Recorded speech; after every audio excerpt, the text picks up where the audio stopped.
it's Daniel Mart back again, and for this video, as you can see from the page right here, I'm going to be doing a Stranger Things character ranking tier list video, essentially ranking all of the characters, or most of the characters from the past 5 seasons of Stranger Things. And here we go. So we have all the characters there that are basically relevant for this list. For the most part, they're in some kind of alphabetical order. From what I can tell, from what I can see, this is a list I literally just found on the website, to be honest with you. So yeah, we have a bunch of characters here. I'm pretty sure this is like probably like over 50, maybe over 60 characters for the most part. And it's amazing. It's just great. Stranger Things literally just ended at this point a week ago. I'm recording this on the 7th.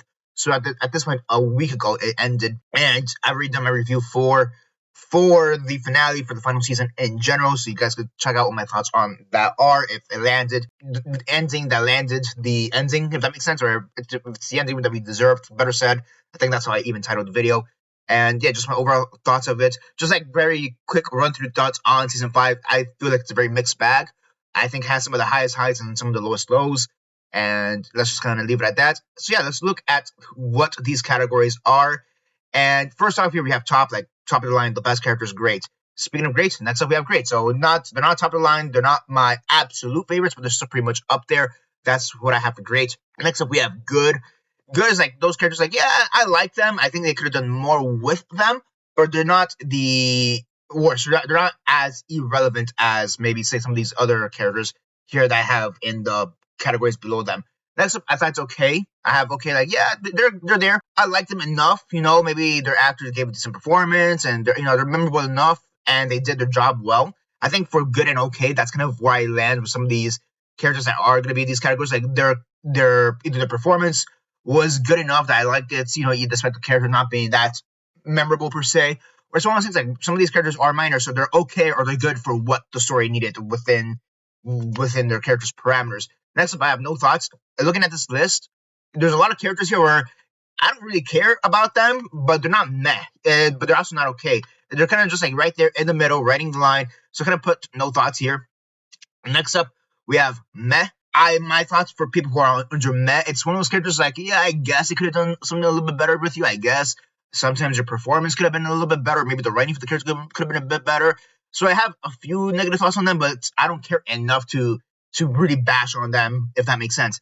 That's a bad. I'm like, yeah, he did something really went wrong. Originally, I'm going to be honest with you, originally bad was going to be disappointing, because I feel like a lot of those characters that are quote-unquote bad, I feel are just more disappointed, or like, oh, you could have done so much more with this character, or maybe they could have been written differently or whatever. So that's kind of where I put bad. Terrible, I just forget salvation, so to speak. Like, they are just poorly written, poorly acted, perhaps. Who knows? Or maybe the role in story was just like, really, that's what you decided to do with them, which is why. And then at the end, we have worst. I mean, that's pretty self-explanatory. I don't even need to say much in regards to that. So first off, who are the characters that we have here? And like I said, this is for the most part in alphabetical order, which is kind of weird because I guess the logic for this one, it's he's number 1. But here's the thing: Henry Creel, Vecna, whatever, he's here on the list like 4 times over, because we have him right there. We have him right there as Vecna. There's Henry Creel right here, and then him as, well, Mr. What's-It here. So for whatever reason, they decided to have Henry Creel, Vecna, Mr. What's-It 4 different times. I guess the logic is that each version is technically a different character, but not really. I guess I'll just start with those 4, that 4 and 1 right there, and I'm going to put Henry Creel in great. Straight up, I think he has one of the best stories across the entire series. I do think they kind of fumble the ending a little bit at the end, if I'm being completely honest with you. And I think part of it also has to do with the fact that I haven't seen The Last Shadow, so a lot of the context for some of his backstory that was shown in the show, I'm kind of like, really, that's what they decided to do with him? So outside of his ending, which I think, again, could be enhanced with me somehow going to Broadway and watching The Last Shadow, I think he's overall a good character. Now let me just get the child version of Henry Creel. Where is Henry Creel child? Let me just scroll up again, and yeah, I'm going to put him in great. I think he's a great villain. I think he really brought a lot in season 4 to the story. I feel like season 4 really tied in a lot of stuff together, and him being there, I think Jimmy Campbell Bower, or Jimmy Bower Campbell, the actor, I think he did an incredible job, a fantastic job. He gave a certain gravitas to the character, to the role that was definitely needed. 3 out of 4 ones here are basically Jamie Campbell Bower, and then I don't know the kid's name here, but he also did a great job. So yeah, overall he's a great character. Again, I think just his ending could have been was a little bit disappointing if I'm being honest with you. Or I guess the introduction of his backstory within the context of the show is a little bit disappointing, especially because I think that's one of those things you kind of need to watch the play, the first shadow, last shadow, whatever the name of the play is. And well, I don't really have money to travel to Broadway to watch a play about Stranger Things. And next up we have Alexei, and Alexei, I'm gonna put him in good. I thought he was entertaining. I don't think he's this great character as many people hype him up to be. I think he's good. I think for what the show needs out of his character, for what his character needs to bring, I think he's good. You know, he's a nice comedic relief. He has that great banter with Murray, honestly. But overall, him as a character alone, if it's him as a character alone, I find him to be okay. I think it's one of those things that where Murray really enhances his character and brings out that true comedic element of what Alexa can be. So I think he's good.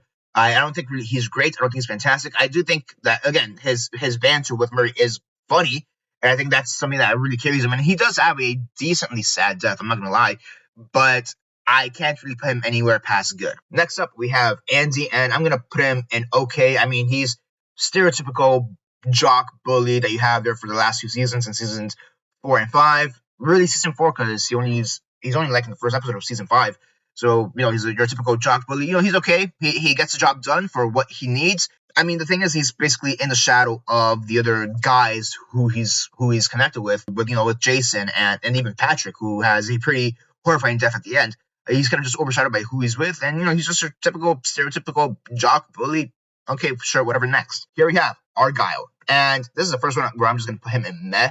Yeah, I'm not the biggest fan of Argyle. I almost couldn't stand him, to be honest with you.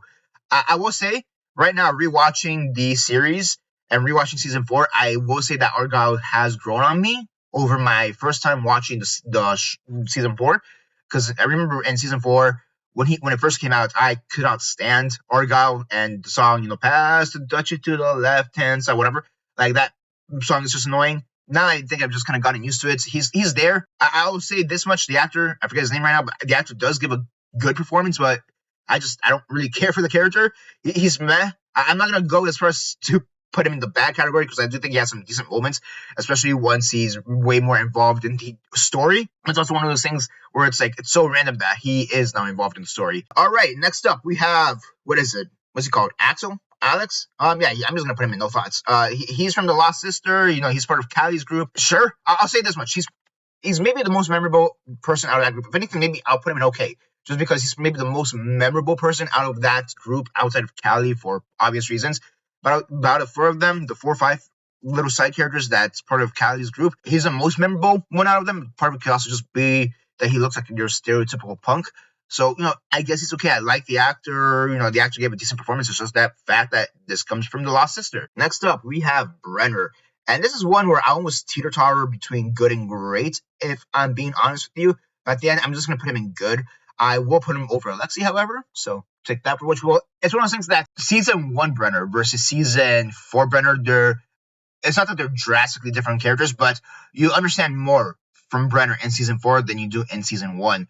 And I think that's something that really helped the character, because if this was just season 1 Brenner, 100% he'd be okay. That's the thing. But I think season 4 really enhances the character, and I think his relationship with Eleven, really also helps you see that Brenner, not necessarily that he's not a good guy, but it's more so like you understand where his thoughts lie in regards to his relationship with Eleven and the rest of these children, even Henry. His views on these kids and how to work with these kids is very much screwed up. In a weird sense, you can also tell how he cares for these kids, if that makes sense. So I do like the pathos behind that, and overall it's great. And Matthew Modine, I mean, great actor. Did I say anything else in regards to that? I'm not going to go as far as saying great, but I think he's good. Again, I think season 4 really carried his character, because again, if it was just season 1 Brenner, he'd be down here and okay. At least he'd be over Andy. I'll say that much. He'd be over Andy. Next up, we have Dartagan. I guess this could just also be a general demodog category. I mean, we have the Mind Flayer here, so there is that, but we don't have the Demogorgons nor the Demobats. So, Dartagan and the rest of Demodogs. I'm going to put that in okay. Maybe over Axel. Maybe over Andy. I don't know. It's kind of funny. The fact that we have Dartagan and the Demodogs in general is just kind of funny in the context of this list. I'll put him as okay. I guess he gave a good performance. I mean, it's CGI, so take that for what you. I feel like the storyline of Dustin owning a demodog is a lot more funnier than the character itself. I mean, I'm talking about a CGI character, so it's okay. It's okay. It's funny. Okay, next up, we have Dipshit Derek. And yeah, he is the absolute GOAT. He's going in great, right? No, he's going to top. He's going to top. Yeah, this kid was hilarious. Suck a fat one. Him saying straight up just suck a fat one to Vecna's face twice. At least twice from what I remember. That was hilarious. Like, this kid has no fear. Or it's one of those things, he has fear and he still doesn't care. He'll still do whatever he wants. It is hilarious. Overall, I thought he was great. It's hilarious. Need I see more? Just suck a fat one. I think the actor did a great job. I believe this is actually like his first role ever on TV and film. I think outside of a commercial that he did, outside of that, this is really the first thing he's done in terms of film and TV and cinema and whatever. So pretty cool. I mean, the guy basically took the role by the horns. He took the bull by the horns and really made himself memorable. I think let's see what he has in the future down the pipeline in terms of his career. But this, for him to start off his career was such a bang. To literally telling Vecna to go suck a fat one. It's just hilarious. It's a great scene. So yeah, he goes on top. He goes on top for sure. All right, next up we have Enzo, and I think he's good. He's another one of those characters where I'm like, is he good? Is he okay? I think he's good.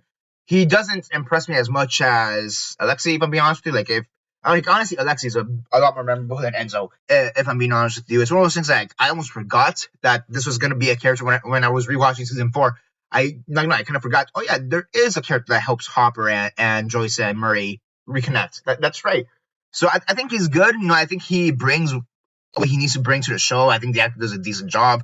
I don't have anything against it, but it's one of those things. He is a little bit unmemorable, but for the context of what he brings to the story, what his story is in the grand picture, the larger picture, I think he's good. I don't really have anything else to say about that. Fred Benson, funny enough that he has the same name as somebody from iCarly. So yeah, Fred Benson, where do I put him?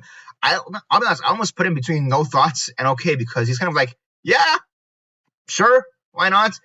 If anything, maybe I put him just below Axel. Here's the thing. At least with Axel, I kind of remember his performance. Whereas Freddy, I mean, like, the biggest thing I remember about him is his vision, his like Vecna vision, and his death. So like, he has pretty cool death. I'll say that much. But then again, so did everybody that was killed by Vecna in that fashion. It was also pretty cool. No, but just between no thoughts and okay. Yeah, I guess I'll leave you in okay just because of the death. Okay, next up we have Jonathan Byers. So what do I think of Jonathan Byers? And this one, I think he is good. I think he is just good over Brenner. And this is one of those places or one of those things where I'm honestly surprised I have him this low, to be honest with you, because for the longest time, I would have said that Jonathan's probably one of my favorite characters. Straight up. I would have, had you asked me this question before I rewatched the series, I probably would have had him at top, or maybe at the very top of great. But really looking at him and his character while I was rewatching the show right now, I'm going to put him in good.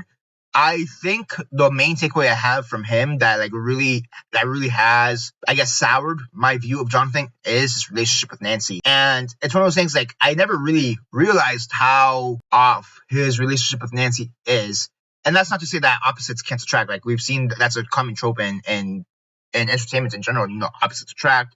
People from different sides of the track, they can come together, whatever. But it's one of those things where I feel like, especially in season 4 and 5, more so in season 5 than season 4, but it's something that did begin in season 4. But it's one of those things, like, his relationship with Nancy, it's like, why are you two together at this point? I'm not gonna lie, that whole unproposal scene in season 5, that made absolutely no sense, despite the fact that I'm thinking, like, hey, they should probably break up. And it makes no sense, because it's one of those things where the way I read that scene was like, okay, cool, you guys at this current moment aren't mature to get married, but you guys are still going to be together and grow to become mature or adults after all this is said and done. And I'm not going to lie, like, that whole unproposal scene kind of really turned me off on the character, and also kind of turned me off on the character of Nancy to a certain degree. So it's both of them in that regard. And like, as one of those things, I was thinking, like, at the end, Nancy really shouldn't end up with either of the guys. But just the way that was handled I thought was just poorly handled. He does have some great moments. I do think that him, caring for Will, him caring for his parents, for his mom, is amazing. Like, all the stuff he does, and is great. I do think he is one of the more understanding characters. Like if these are all characters in real life, like, hey, who can you trust with information, knowing and know that they won't judge you? It'd probably be Jonathan. That's the one I'd turn to. Overall, I think he's great. He does kind of have that like Leonardo DiCaprio kind of thing going on half the time too. And not gonna lie, Leonardo DiCaprio is my favorite actor of all time, so take that for what you will. But yeah, it's one of those things. I'm not gonna lie. I've rewatching the series, I've kind of soured my thoughts on Jonathan a lot, but I still think he's overall a good character. I think Charlie Heaton, he does an incredible job in the role as Jonathan, so he's great. It's just one of those things that I kind of wish he wasn't so defined by his relationship with Nancy, especially in the last couple seasons. Speaking of Jonathan, now we have Joyce, and Joyce, I think she is a great character, and I'm gonna put her, let's see, right ahead of Henry. Yeah, I mean, it's kind of weird because you also have like 4 different versions of Henry is the thing, you know.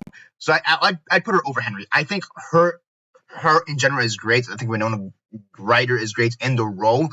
I mean, again, she has so many different storylines throughout the series that's kind of insane. Like what she kind of goes through when you really think about it. Granted, a bunch of these characters have so many storylines that's kind of insane what they go through. But you know, she loses her child because he goes missing in the Upside Down. I also just find it weird now that I'm looking at it that I have Dipshit Derek over Joyce. Wow. If anything, maybe I don't know. Maybe I put her on top. Actually, maybe this makes a lot more sense.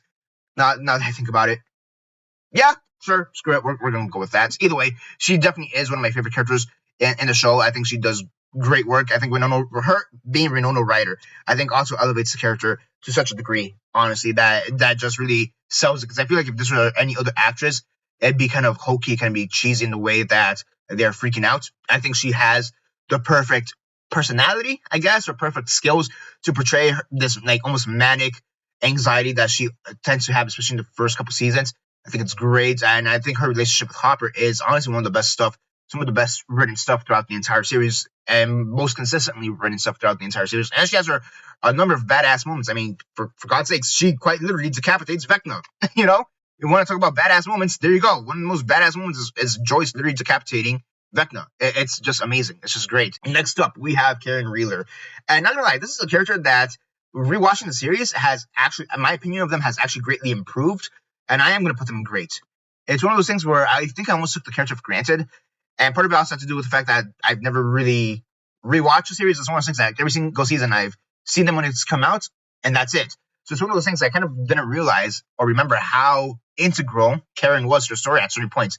Now, granted, it wasn't until the final season, season 5, that she found out of everything that's going on. You know, like the closest she's ever been to the whole Upside Down stuff was she was about to cheat on her husband with Billy. You know, but it's one of those things like really looking at her character, she's basically the suburban mom that's trying to do good by her kids, trying to do good by the circumstances that she's given. And sometimes it's not that she doesn't know how to handle them, but there are times where maybe she will falter again, almost cheating on her husband. Granted, you have a loveless marriage, but still almost cheating on your husband and with probably a minor. I mean, how old is Billy? Like 18 or like a borderline minor? So there's that too. I think she really has a great heart to her. I think Kurt Bono, the actress, she brings a lot to her that you kind of don't expect, because again, you kind of assume this character to be like the typical suburban day drunk mother, but it's one of those things like she is trying to connect with her kids and she doesn't know how to connect with the kids, but she is trying to connect with her kids. And overall, I think the actress Cara Bono elevates this character to such a degree that makes her a lot more memorable. And again, I think rewatching the series now, it's one of those things that I've been really able to see and take into perspective. And season 5, I mean, she also has some pretty badass moments. Her taking out the Demodogs, her literally breaking in a wine bottle to go against the Demogorgon. That's pretty funny, pretty badass. You know, I mean, she was literally just about to have a shower, take a bath, listening to Fernando, and within the span of like what 2 minutes, she's not fighting a Demogorgon. She doesn't know what's going on, but she's fighting a Demogorgon. Next up, Robert Eckers, the military colonel soldier from season 5. No thoughts. You're just there, man. You're there. That's it. No thoughts. It's one of those things like he really, like, the character didn't really do much. If I'm being honest with you, like, there's something really about the character that's really all too memorable. I don't dislike him enough to put him in meh, because I think you still needed to have some kind of military presence there. I guess her actor gave a good performance. You know, there's nothing, but it's a performance that was needed. So yeah, no thoughts. Next up, Billy. This is one where I'm gonna probably take a hit, but I think he's a pretty bad character. Honestly, I think he's a very poorly written character. And when I say bad, yes, the character in season 2, Billy in season 2, he is an absolute douchebag. If I'm being honest with you, I mean, he's a racist towards Lucas. He's basically a racist towards Lucas. He's about to run over the kids. Like within the first episode that he's in, he basically tempts Karen into cheating on her husband at the beginning of season 3. And I do think Zachary Montgomery gives a fantastic performance as Billy between both seasons 2 and 3. My problem with Billy is the fact that in season 3, that is not Billy. That is a puppet. The Billy that we know is really only from season 2. So it's one of those things that I've always found it curious. I've always found it really weird. Maybe it goes more so towards the reaction towards Billy. But I've always found it weird that there's a lot of people who say Billy is my favorite character. But I always find it weird because the first season he's in, he's an absolute racist. And in the second season he's in, he's not really a character. He is a prop. He is a puppet. Yes, he gets points for sacrificing himself at the very end. I'll give him that. But I don't understand where this love for the character is past, Zachary Montgomery's brilliant performance. So that's why I put him as a bad character, because the first season, he's like one of the worst characters ever, in terms of morality. He's a douchebag. He's literally about to beat the crap out of Steve because he thinks something's going on with the sister. I guess you get some points there. The thing is, he's I can't even say typical school jock bully like Andy, because I think he's even a lot more worse than that. But he's your arrogant meathead, not meathead because he is pretty intelligent, but he's a douchebag. That's season 2 of him. He's a basically douchebag. And again, season 3, he is a puppet. Well, what do you want me to say? Again, like Zachary Montgomery, I think really carries the character, and I think also the reaction, like Maxine's reaction to him in those subsequent seasons, also does a lot to, I guess, help the character. I don't know. What is one redeeming quality of Billy? I guess aside from his sacrifice and Zachary Montgomery's brilliant performance, what is actually a redeemable thing that Billy is or really does that makes people want to go like feral for him? I don't get it. I legitimately do not get it. So I'm gonna put him in bad. And I'm not even sorry about that. I think he's a bad character. So yeah, I really do think that Zachary Montgomery's performance really carries him as a character, because honestly, if not for the performance, he'd honestly be as terrible, honestly. And I do think the storyline he has, like, there are some good ideas with the story. I just don't think they were also done in the best way possible.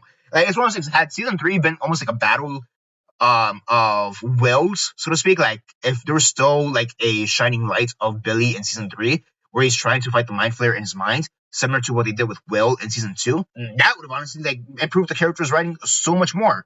But no, the most we get out of him as a character in season 3, outside of his sacrifice, is the fact that Elle goes into his mind and finds out that he lost his mother and all this, and like that's your big thing to help us sympathize with the character. No, that makes no sense.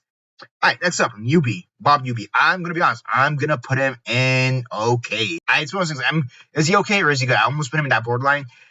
I'm just gonna put him in okay. Sean Astin, I think he did a great job in the role. It's one of those things.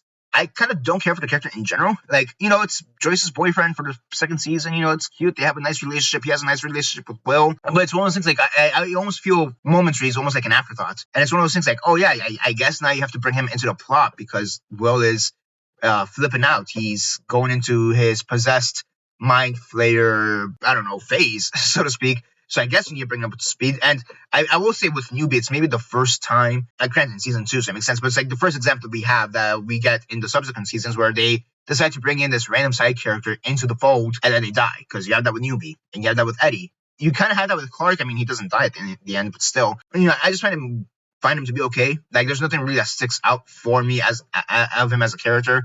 His death is kind of iconic. I'll give you that. But overall, he's just Joyce's boyfriend for season 2. She's nice to him, or he's nice to her as well. He's nice to the family. He's there. Does he need to be there? Especially at some of these points. Maybe not. Maybe yes. Maybe no. I feel like the story they have behind him is a lot better than the character itself, because I do know that he is a character as well in the play. I think they give more of his backstory in the play. All right, next up we have Lonnie, and Lonnie I'm gonna put at the bottom of okay, maybe over Fred, maybe over Axel. I don't know. Is he better than Sean Astin? Is he better than Sean Astin? I mean, Sean Astin has a pretty cool death, and so, yeah, I guess I would put him there, right there. I guess on the top of okay. I mean, he's the Byers' estranged father. He's Jonathan and Will's estranged father, kind of a douchebag there as well. There's not really much to say. He only appears in about 2 or 3 episodes in the first season. I will say I'm kind of surprised. Like, looking back at it, I'm kind of surprised they never did more with that character. I know the original plan for Lonnie was that at least in season 1, originally, the scene with Steve coming back to the cabin and going up against the Demogorgon with the baseball bat.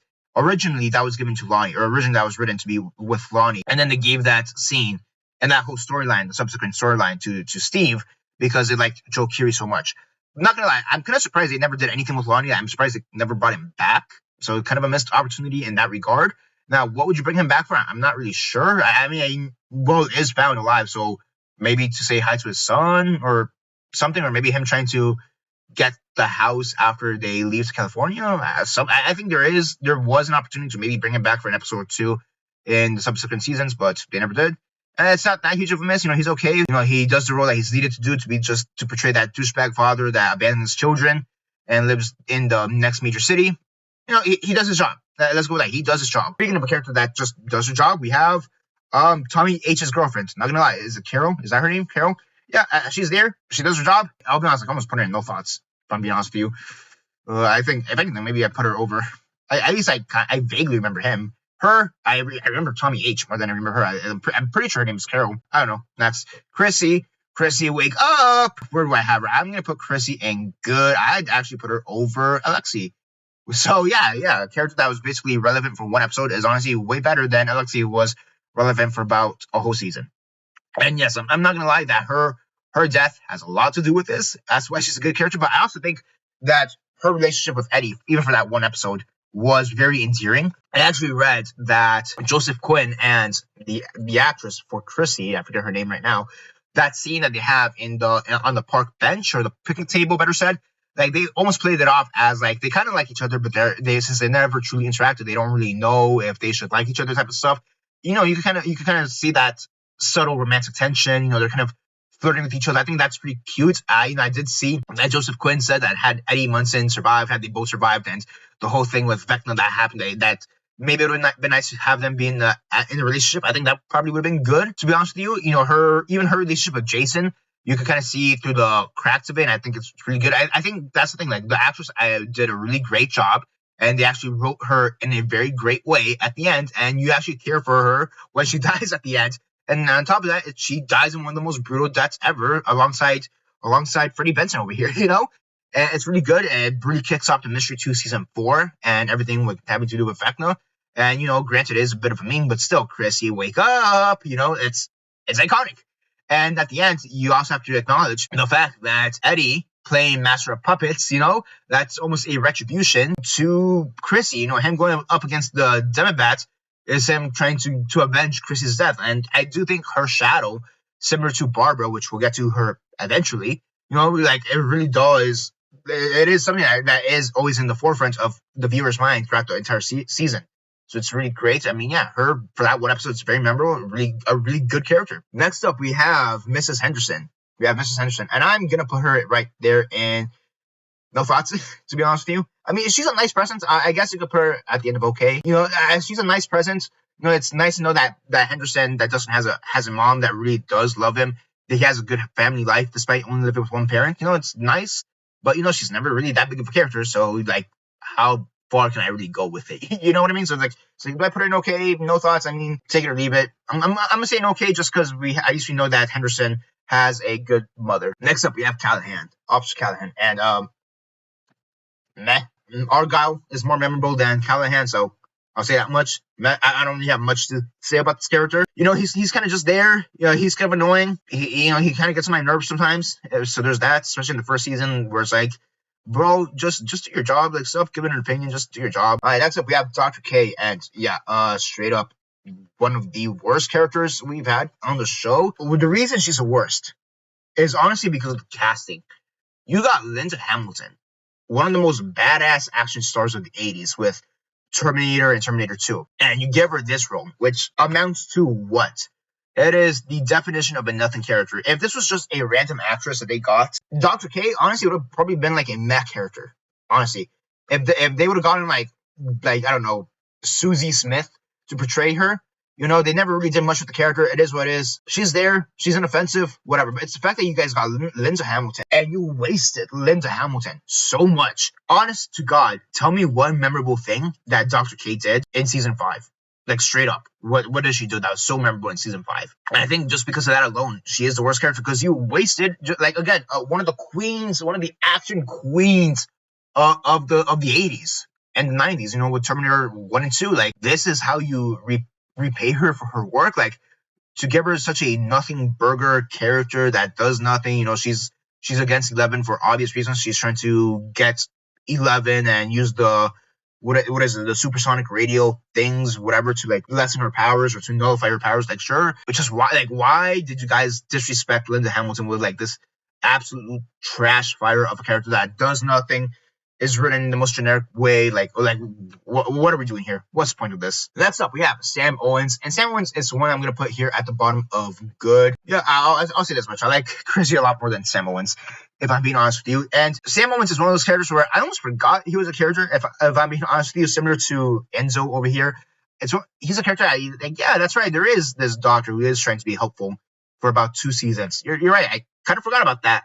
So it was a nice surprise to see him back again, and he's portrayed by Paul Reiser. I do kind of like. I think this is one of those times where the casting, unlike Linda Hamilton, where the casting actually kind of improves the character. Because you know when you first see Sam Owens, and if you know who Paul Reiser is, you're kind of put on edge because like, oh, is he gonna be, is he a villain? But no, he turns out to be a genuinely good guy, and that's it. Like I think he's one of those characters where in terms of morality, he's probably the most good character we have here, maybe outside of Jonathan or someone like Newbie. He's definitely like one of the most good characters in terms of morality. You know, like he's in the system where you're almost inclined to be immoral or have your morals skewed. But no, he's like, especially in the system within the, I mean, it's not the FBI, what the Department of Energy or whatever government agency that he's a part of. I think he's very much a stabilizing factor in that sense. Again, he's a good character. Like morality wise, he's a good character. Again, unlike Brenner, for example, especially unlike somebody like Connie, for example, or like Dr. K. Like these are some characters where their morals are completely skewed, and he's a good character. Like he truly is trying to do the best to the people around him to the best of his abilities, and it's pretty cool. I do think season 2 Owens is a lot better than season 4 Owens, to be honest with you. But either way, I think he's good in general, overall. Next up, we have Eddie Munson, and yeah, this guy goes to the top. If I can get there right now, you are going on the top. Again, need I say more? He goes against Demodogs. He goes against the Demobats with Master Puppets. Now, yes, he does have a pretty dumb death in the grand scheme of things, where he wanted to be the hero and he paid the ultimate price for it. And that's something that was very controversial to even suggest up until Steve basically brought it up in season 5. But, he's still great. I think Joseph Quinn, his career has blown up since Stranger Things. He is in Fantastic Four. He's probably going to be in Doomsday and the other Avengers movie that's coming up. So his career has definitely blown up. He's a great character, like I was saying before. Like even his relationship with Chrissy for that one episode was incredible. The love he has for Dustin and the rest of the Hellfire Club is great. Like overall, he is great, and he also knows how to portray Manic. It's one of those things like you understand why he's so manic, and you understand that. I think the character, but it's one of those things like even the character knows like, hey, this thing I'm about to tell you, I know it sounds crazy. You have to believe me. But he also won't blame them per se if they don't believe him. And I think overall, just Joseph Quinn did such an incredible job in the role. He's great. He has a lot of great banter, especially between him and Dustin, him and Steve. Like, hey, this guy needs to be humbled, right? It's his tone. Like, that's hilarious. Him telling Steve, like, hey, I didn't realize that douchebag Steve Harrington could actually be a nice guy. Oh, no, hell no. I don't believe that. Turns out I was wrong. And it's one of those things like he does grow throughout the entire series. Yes, even though you can harp on his death for being kind of dumb in the sense that, like, why did you sacrifice yourself when you had the clearest path to salvation, so to speak, by not being an idiot? That aside, like, you do see him grow in bravery. What's the word?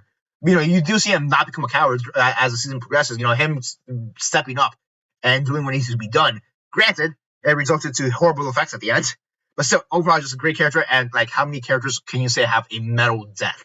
And how many characters can you say went against the Demobats? Jesus Christ, Demobats playing Master of Puppets. Like, that is great. Now, there is one thing I will say, and this has nothing to do with Eddie.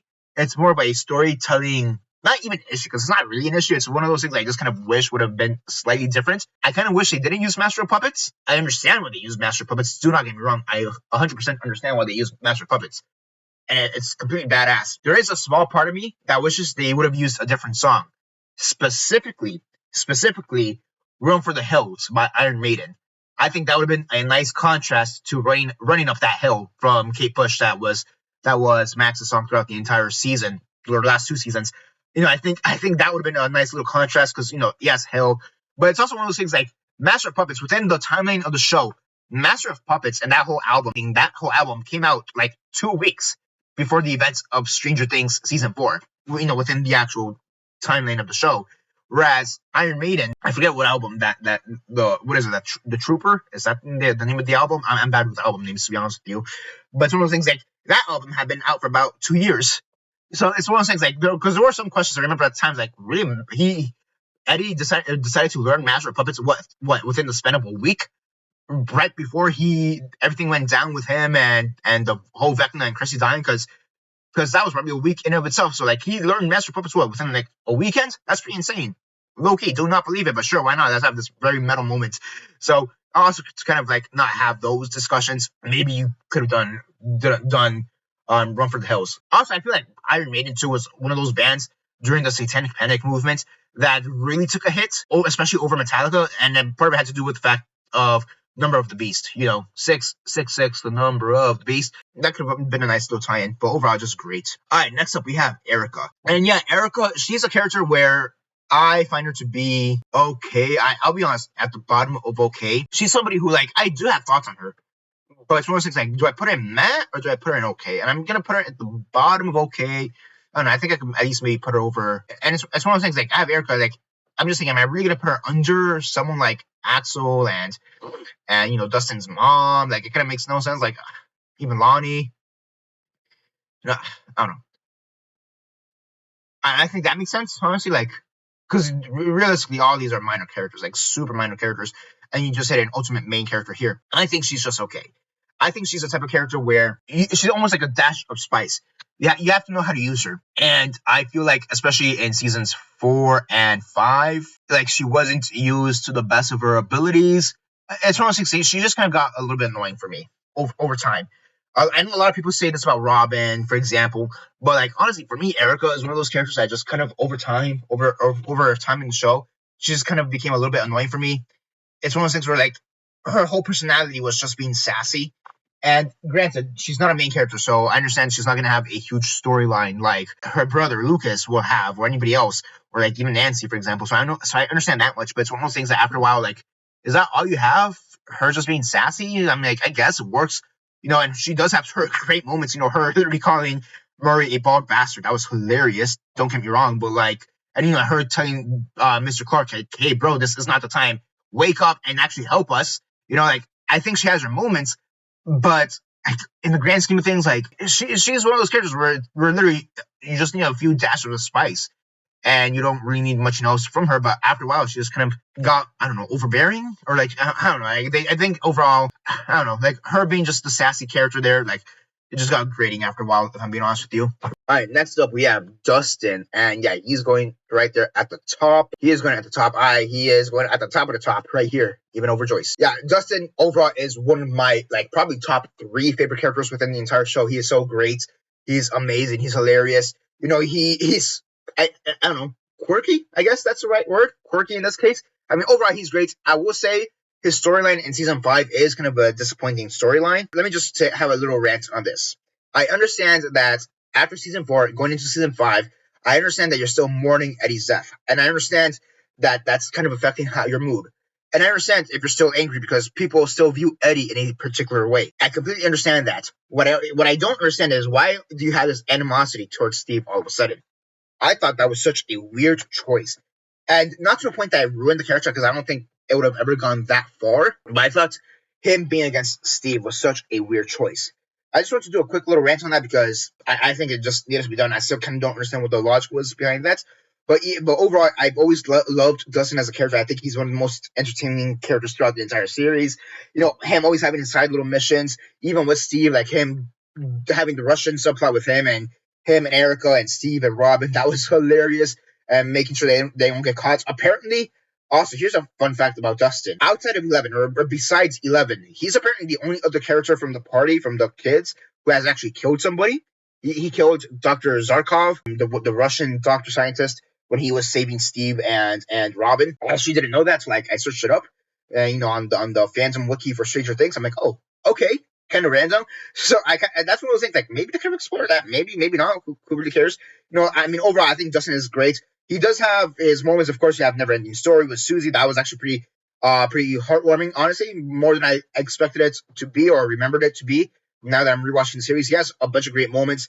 He's definitely the character that cares the most about the group. Like, he's always making sure that these characters know what's going on within the context of this hellscape that they're in, but two, also making sure that these characters are also safe and good, and making sure that everybody's just like okay, making sure that nobody's hurt, so to speak. It's just great. I will say this, and it's kind of a hot take. I think Dustin should have died in season 5. I think he should have been the big death of season 5, Dustin, which kind of sucks because also one of my favorite Dustin moments also comes from season 5, where he gives his valedictorian speech, does what Eddie would have done had he graduated, and then the Trooper by Iron Maiden plays off. Although I absolutely love that moment, that Dustin would have been the character to kill off at the end of season 5, because I feel like it's one of those things where a lot of people would say, "Hey, if Steve dies, we riot." But at the same time, I feel like a lot of people expect Steve to die. By that same virtue, I think a lot of people expected people like Hopper or even 11 to die. Like those are expected, sure. Who's somebody who's been in the show for a long time and you, generally speaking, don't expect to die? I think it would have been Dustin, and it would have had the emotional gut punch, the appropriate emotional gut punch that was needed. I don't know, kind of a hot take there, but yeah, Dustin right there. Next up, we have. I'm not gonna lie, I have no idea who the hell this is, so I'm just gonna put them straight there and no thoughts. Who are you? Genuinely, who are you? I do not remember you. That's not Nancy, right? Is that Nancy? Actually, let me double check to make sure if that's Nancy or not. I don't think that's Nancy. No, Nancy's right here. Not gonna lie, I have no idea who you are. Next up, we have Dottie. She's again one of Callie's teammates, crewmates, whatever, from The Lost Sister. No thoughts as well. So yeah, I mean, again, I think Axel, or I forget, is it Axel or Alex? But I think he's the most memorable character out of that little bunch outside of Callie. So the rest of those characters from The Lost Sister are just gonna go here and no thoughts. Who is this though? Jesus, I'm trying to pinpoint it. They do not look familiar. Next up, we have Holly, and I think Holly is like right there on the borderline of good and great. I mean, here's the thing with Holly. Yes, she's been there since the start of the series, but let's be honest, she really became a character in season 5 because everything before that was her as the Wheeler's younger sister. She's like what, 7, 8 years old, whatever. Like, she doesn't need to be involved in the story. So really, this is really just carried by Nell Fisher, her performance in season 5, and the storyline they gave her in season 5. And I think she's good. The one thing I will say about her character, and I want to preface this by saying that this has nothing to do with Nell Fisher. Okay, this has nothing to do with Nell Fisher, the actress who portrays her in season 5, because I think she did a great job in the role. This comes down more to maybe like a production design / costuming issue. The character of Holly, she's like 11 years old in season 5. In season 1, we see how they write characters, and that how they're able to write believable 11, 12-year-old characters, with the guys and 11 all the way back in season 1. In season 5, yes, the character of Holly, she's like 11, 12 years old, and I think the actress is like technically 14 years old. I think the actress Nell Fisher is like 14 years old, but it's one of those things like they almost write her to be way older than she's supposed to be. It's one of those things like if you would have told me that Holly was supposed to graduate alongside Dustin and Mike and the rest of the crew at the end of season 5 as part of the same class, I would have believed you, because the writing for her is just a little bit weird. Like, they really portray her to be a lot older than she should be, and part of it also has to do with the costuming. Like, I feel like she's also like dressed way older than she's supposed to be. Again, this is no hate towards the actress, because I don't think this is an acting thing. This is just a character development / writing / production design / costuming issue.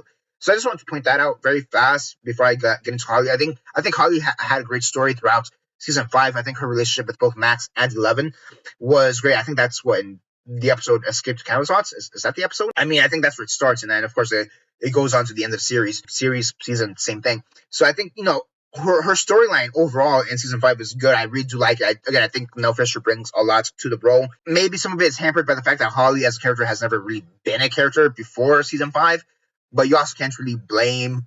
I mean, you cannot blame Nell Fisher. You can't blame Nell Fisher to begin with. It really just comes down to the fact that it is kind of random that they decided to make her a character in the last season. So take that for what you will. But I think overall she's a good character. Oh, here's a question for you guys: are her and Derek dating at the end? Like, and I'm saying that legit. That's a legit question for me. Are they dating at the end? Because like he's randomly sitting next to her during the graduation, like just a little bit off, and then she's at the house with him, and he's at the house with her at the end where they play D&D. I don't know, like that's a thought I kind of had.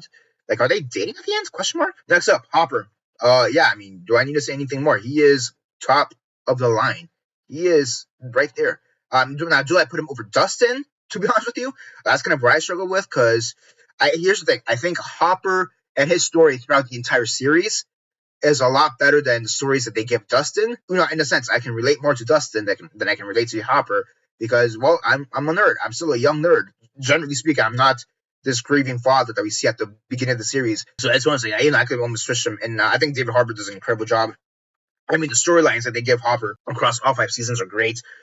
Of course, you have his relationship with Joyce for about the bulk of the series as well. Like the whole will they won't they type of thing. Murray literally calling him out and saying like just have sex already, for Jesus Christ, the love of all Christ. Just have sex already. We get it. He's a brute. She's a wallflower. Whatever. Just have sex already and just do it. Get this over with. This is stupid. This is malarkey. Just do it already. I think that was hilarious. And just their whole relationship in general, just between him and Joyce, has always been sweet. Him, or better said, her going to hell and back for him in season 4, and that's great. And even his relationship with Eleven, that's also great, because we know how the death of Sarah, his actual daughter, affected him. We know how that affected him, and just him to be so jaded throughout especially the first season, because of that, really shadows his character and colors his character in a way that you almost don't see sometimes. And it's one of those things that really, especially for the first season, which is where I think it was most needed, you bring this very adult element of real life stakes to this fantasy sci-fi show. It's one of those things that it even colors how he searches for Will in that first season, and how he interacts with Will. And I think that the ending that for Hopper, the ending that he has with Joyce, and that proposal was actually well done, unlike the unproposal scene. Like that proposal was actually well done. It's one that was well deserved. It's one that actually made me tear up. So you do have that going for it, but it's also that conversation he had with Mike, where he literally tells Mike, like, hey, don't go down the path that I went down, because you're just going to regret it and you're going to become bitter. And I've been down that path. Don't, please, for the love of God, don't do it. And even his relationship with Mike, I think, has been great, and how that evolved, because remember, at first he didn't really like her. Didn't like him, Mike, because he was, making out with 11 like 24/7. I think his whole story arc, his whole character arc, even him being semi-suicidal, like being willing to sacrifice himself at the very end, like that's a character, like if they would have killed him off at the end, well, I mean, in general, I think they should have killed off a character at the end, but that's neither here nor there.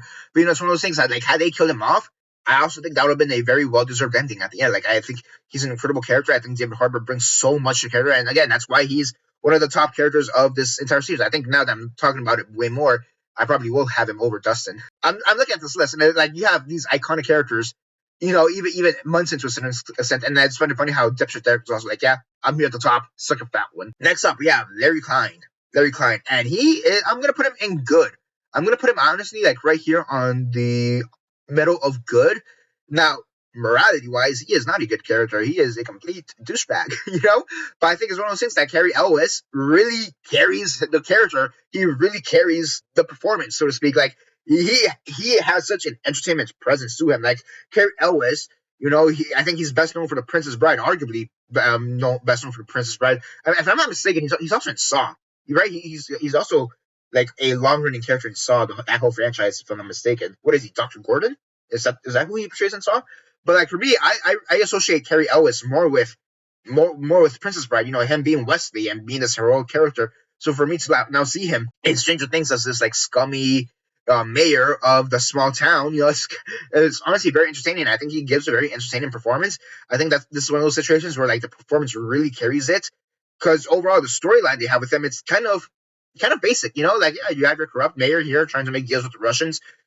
Pretty standard stuff. I think it's one of those things that where the performance really carries the character, really carries how the character is perceived and the memorability of the character. All right, next up we have Barb, and this is one of those characters where I'm not gonna lie, I'm gonna struggle a little bit with putting them on the list, because they're talked a lot more than the amount of screen time they have. It's one of those things, like I was talking about Chrissy where the shadow of the character after their death has a lot more to do with the actual character themselves. I think at the end, I'm still gonna put them at okay, maybe over Erica, maybe over Lonnie, maybe even over Newbie. Because here's the thing: the effects that Barb has throughout the entire series, you really see them, especially with Nancy. You really see how Nancy is truly affected by the death of Barb, especially in season 1.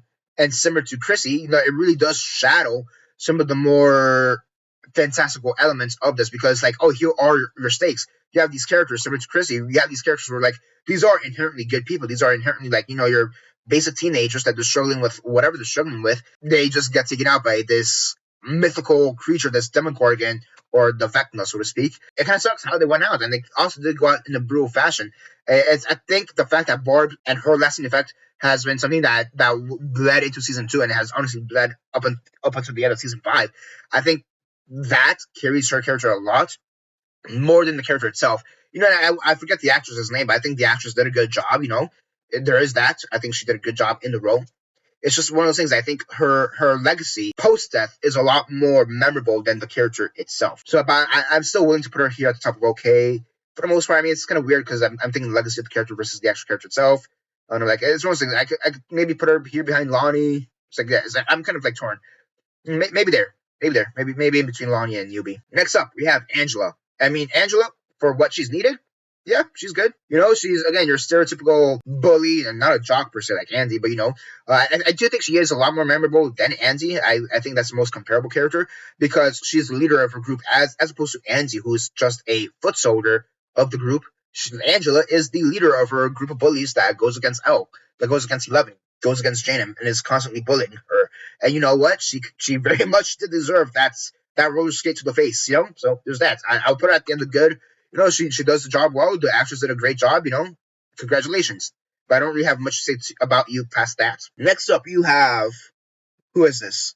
Oh, this is Ives. Terry Ives' sister. I forget her name right now. No thoughts? I have no thoughts on the character. Yeah, you were there. Sure. Why not? I guess I'll put you over whoever the hell this is. I mean, I don't even remember your name, so I know your last name is Ives. So, yeah, you're there. No thoughts? Next. Jason. Maybe this is a hot take. But I genuinely think that Jason is a great character. It's one of those things that I understand where he's coming from. And it's one of those things where he almost drinks the Kool-Aid, so to speak, with everything that's going on.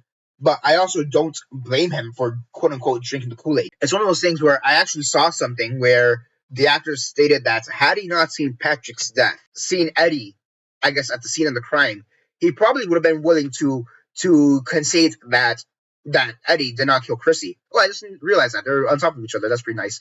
I don't know. Do I just switch them very fast just so that they're all like that? I think that's pretty cool. I think that's one of those things that he was doing what he needed to do given the circumstances and given the extreme circumstances of it all. I actually think I'm a lot higher on this character than most people are, because I don't really see that many people talking highly about Jason. If I'm being honest with you, it's like, yes, he is a douchebag, but he's also a different type of douchebag as opposed to Billy, if that makes sense. Like like him being a douchebag is way different than him being a douchebag in the sense of how they're douchebags. I understand where he's coming from a lot more than most people. I also think he has kind of like that Tom Cruise risky business thing going on sometimes.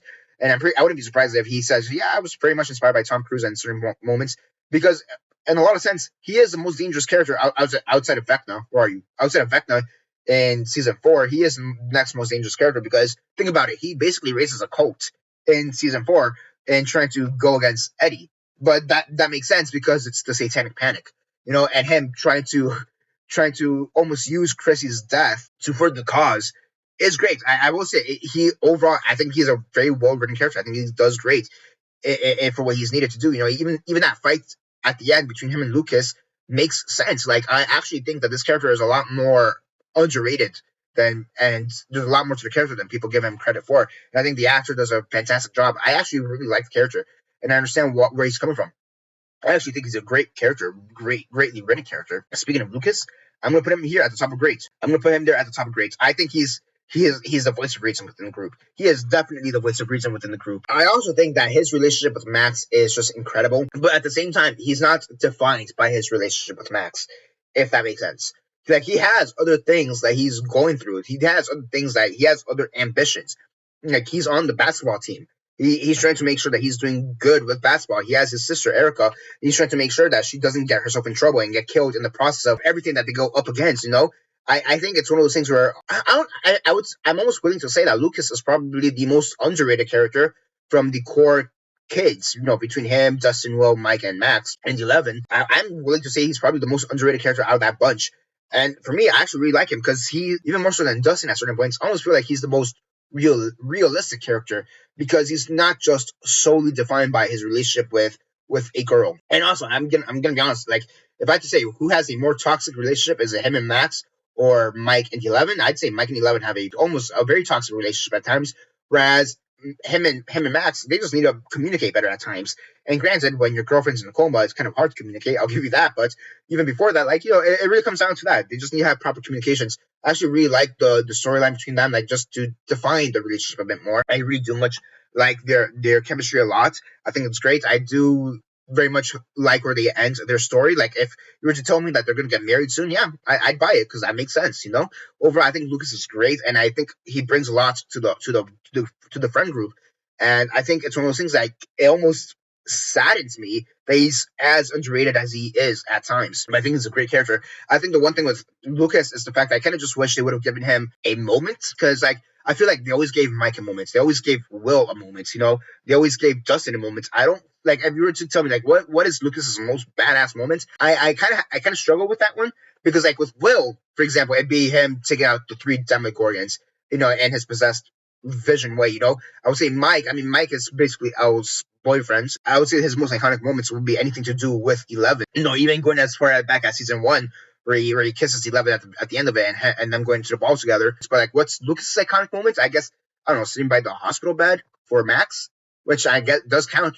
I don't know. I think that's one thing with Lucas. I kind of wish they would have given him like that one moment to define him. That's kind of the one thing I would say in regards to Lucas. And next up, speaking of Lucas, now we have speaking of Max. And Max, I would actually put her right there. Like I think they go right there together. I do think season 5 kind of helped the character because in season 4, I almost felt like the character stagnated a little bit. In a sense, it's kind of weird to say the character stagnated when she's like grieving her stepbrother and the way he died. But I do feel like there is a certain element of her that stagnated a little bit. I do think it's one of those things where their breakup, well, I mean, their breakup makes sense. Do not get me wrong. Their breakup makes sense. But I felt it more from Lucas' side than Max's side, if that makes sense. And it doesn't necessarily help that she now has the whole Curse of Vecna. Oh, wow, that's pretty funny how that turned out. But yeah, like the whole Curse of Vecna thing coming out right as they're trying to figure out their relationship and if they're even going to be friends still. So I do think that season 5 also really helped the character a lot. I think her interacting with Holly, where's Holly here? Oh, nice. Her interacting with Holly right there at the end was really great. And, the way that she was able to bring Holly out of her shell, so to speak. And I mean, overall, like even outside of the relationship she has between Lucas and herself, even the relationship that she has with Elle, whenever we get to Elle, it's just amazing. Even the relationship she has with like her cutting out Mike for being selfish all the way back in season 2, like yeah, or season 3, like yeah, call him out. Mike is a selfish brat sometimes, like, and I like the Max is the one who's like, I'm gonna say that you're being selfish, her giving 11 almost like pointers and relationship in a relationship is just pretty cool. Like I genuinely like Max. And it's one of those things that I didn't realize how high I was on Max until right now that I'm rewatching the series. Because honestly, I would have probably told you like I mean, Max is probably a good character, probably somewhere here. Had you asked me like a week ago, but now asking me right now, I'd put her right here, right next to Lucas. I think Lucas is just a little bit better, but overall I think they're great. Next up, we have what's her face, another character from Lost Sister. I'm just gonna put you there. She was interesting. I don't know, maybe put her at the bottom here. Yeah, sure. Who is this? Like, can somebody tell me who this is? I have no idea who that is. That one's tripping me out. That one is like generally tripping me out. So yeah, no thoughts. No, I mean, you're just somebody from the Lost Sister. You're not really that memorable. Next up, we have Mike. And this is one where I'm not gonna lie, I could have struggled putting Mike because I felt, had this been like season 1, season 2 Mike, I actually think he would have been a great character. Thing is that as the series progresses, Mike becomes very much unlikable for me. Like, it's one of those things where I said it before here in this video. As the series progresses, he becomes way more selfish and really within the context of his relationship with Elle. I have to almost point that out because to a certain degree, and I don't really see that many people mentioning this, but at least for me, to a certain degree, it's almost like that becomes his whole personality, just Elle. And I'm also not gonna lie, I think Finn Wolfhard, especially in seasons 4 and 5, I almost feel like he's sleepwalking through the role. If I'm being honest with you, where do I put? I'm not gonna lie, I will put him right here in okay. Now I will say it is kind of weird to see Angela and Enzo and even Alexi, maybe even Sam, like being like I don't know, maybe here at the tail end of good-ish. But then I'm also seeing like, oh, Holly's right here. Like I almost feel like he should be next to Jonathan. But if I'm being honest with you, if this is just season 1, season 2, Mike, probably put him at the end of great. Seeing his character evolution throughout the entire series, I don't know. Like I've just seen Mike, and like he's a very unlikable character at times, and a lot of it is shadowed by his selfishness towards Al, and even his selfishness towards his other friends. And I think at times he's just very weirdly written. Like you have at the beginning of the series, season 1, season 2. That's the thing. Like I almost feel like season 1, season 2, Mike is a completely different character from seasons 3, 4, and 5, Mike. And part of it is also like, hey, they're aging up the characters, because I think season 1 and season 2 they're in middle school, whereas in seasons 3, 4, and 5 they're in high school finally. But it's one of those things where, like, I don't know, like I feel like to a certain degree he's almost defined, like outside of Al, outside of his whole relationship with 11, what else is Mike? You know, yes, he's the leader of the group in a sense, but like he's not the most athletic one. I would say that's Lucas. He's not the smartest one. That's Dustin. He's not really the emotional support guy. I'd almost say that's also Dustin, and in combination with Will sometimes. Like he's kind of just like the guy whose house they hang out with. You know, who has like the hot sister. You know, as well. I don't know. Like I feel like rewatching this series right now, I a lot of the negative aspects of Mike have really like pointed out, because like season 4, let's take season 4 Mike. Really, he never thought, like in the season prior, he was so worried about Elle that he basically admitted that he loves Elle. Yet in season 4, it's like from Mike. Like where's the love, Mike? She's not wrong. Like yes, you could say that she's overreacting this, that, and the other, but like she's not wrong either, if I'm being completely honest with you. It's one of those things, like I almost feel like Mike in a lot of ways is intended to be the main character, but they never really figured out how to write him. And you know, his relationship with Will, like that's the other thing, like his relationship with Will, let's say at the end, after he came out, it seemed kind of weird, because he's like, oh yeah, you're my best friend. It's like, really? He's your best friend? Not even within the context of him coming out and trying to reassure him that you guys are still gonna be friends. But it's like, is he really your best friend? And I guess my question is, when he says he's my best friend or you're my best friend, are you saying like he's your number one best friend, or he's just a best friend? You know, is he the best friend, or is he a best friend? Because season 1, season 2, Mike would have said that Lucas is the best friend. And it just seems a little bit random. I mean, I guess that's something I could talk about more once I get to Will, if I'm being honest with you. But yeah, I think he's good. I think season 1, season 2, Mike really carries this for me, because seasons 3, 4, and 5, he's basically kind of unlikable at times. 11, I dumped your ass. Yeah, you kind of deserved it too. I mean, you're selfish, so there's that too. Next up, we have the Mind Flayer, and this is one where like, how do I rank this? And I guess I'm just gonna put him next to D'Artagnan, because it's like you're ranking the CGI creature. It's not really talking. I guess in a certain sense, it's the ultimate bad of the series.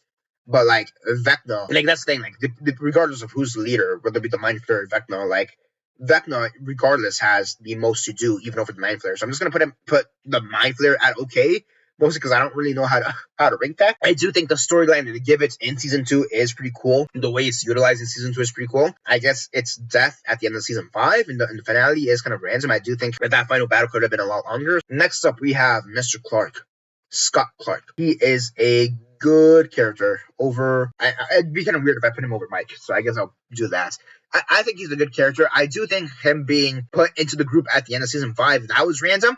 I don't really think that was needed. That aside, I think overall he's good. You know, he's used in the appropriate manner. He's used when he's needed to be used. I don't really have a complaint to that. You know, he's just the fun teacher that everybody likes. Yeah, he's a very smart guy, to the point that even Joyce and Jim at times look to him for advice in terms of scientific stuff. Unlike Erica, where they didn't know how to use Erica's spice, so to speak. They did know how to use Scott's spice, or Mr. Clark's spice. They knew how to use them. And even in season 5, when he became a more integral part of the party, it's one of those things like he didn't go into the Upside Down. Had he gone into the Upside Down, that would have been really weird, if I'm being honest with you. But I think him finding out about the Upside Down in general, like I think even as unnecessary as it is, if I'm being honest with you, it makes sense, because throughout this whole series, the guys have always asked Mr. Clark the most random questions. And it's like, this is just for curiosity's sake, right? And they're like, yeah, curiosity's sake, for sure, Mr. Clark. So I guess, him finding out about the Upside Down, that's a nice moment. So yeah, I'm going to say he's a good character. Next up, we have Mrs. K. No, not Mrs. K. Kelly, Mrs. Kelly, the therapist, no thoughts, if I'm being honest with you. Like, she's there. She dates Scott at one point, so there's that. It's pretty cool. I don't know, like, she's there. I don't know, I think Carol's portrayal is a bit more memorable than I don't know. Again, no thoughts. Like, they're there. Cool, whatever. Next. Murray. And I think Murray is a good character. I'm going to put him at the top of good. I will say that he did, in season 5, he did become a little bit grating for me. I feel like they really knew how to utilize him in seasons 2 and 3 and 4. I think 4, when they gave him the biggest storyline of his character's arc, I think he was utilized in the appropriate manner. I think season 5, I'm not gonna lie, he did become just a little bit grating for me. Murray is also one of those characters where I almost think they should have killed off in season 5, but the way they would have killed him off would have also been kind of contrary to what the character would do. Like, my image of how they should have killed Murray is when they're in the upside down Hawkins lab, with that helicopter that's doing the supersonic thing to impede El's powers. I almost feel like what he should have done is take one of those grenades, jumped off the building, and landed on a helicopter, and then boom, he explodes. I almost feel like that would have been a pretty decent death for Murray. Granted, I also don't think Murray, the character, would have had the balls to pull off a move like that. I thought Murray was good. I do think he got a little bit overbearing in that last season. And that's really it. I feel like they knew how to use him. He's always been funny. His relationship with Alexi, where's Alexi? His relationship with Alexi is funny. I think that brings out a lot of the character, a lot of the humor in the character, because I would say even before that, because that was season 3. So like in season 2, like his whole humor was like him basically making inappropriate jokes about Jonathan and Nancy's relationship. But it's fine. Don't get me wrong, but I think you needed to give more to that character. And it's one of those things like the most anti-communist character just ends up becoming best friends with a communist at the end of the day. So it's pretty cool. Like we see that too. Like despite the fact that he's like, I'm against Russians, he has the funniest moments he always has is always with the Russians. He knows how to speak Russian.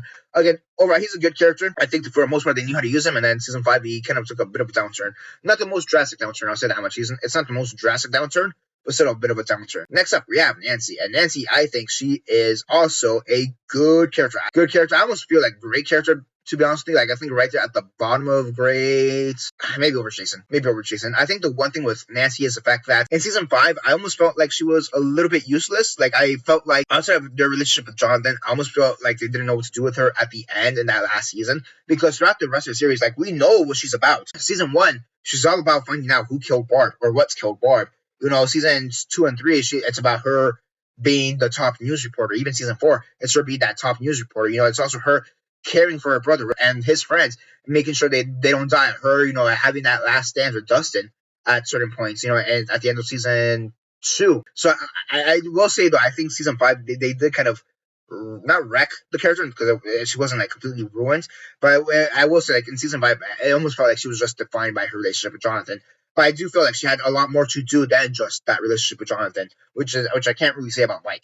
I can't really say that about Mike, her brother. I would put their Nancy on top. It kind of makes sense where she gets her badass moments from, because apparently her mom has no qualms having a badass moment. Like even Mike learning that she took out 3 demo dogs, he was like, "Holy shit, mom! What like what the hell?" And like, yeah, now we know where Nancy gets it from. Next up, we have, who the hell are you? Oh, you're Billy's dad. You're Billy's dad.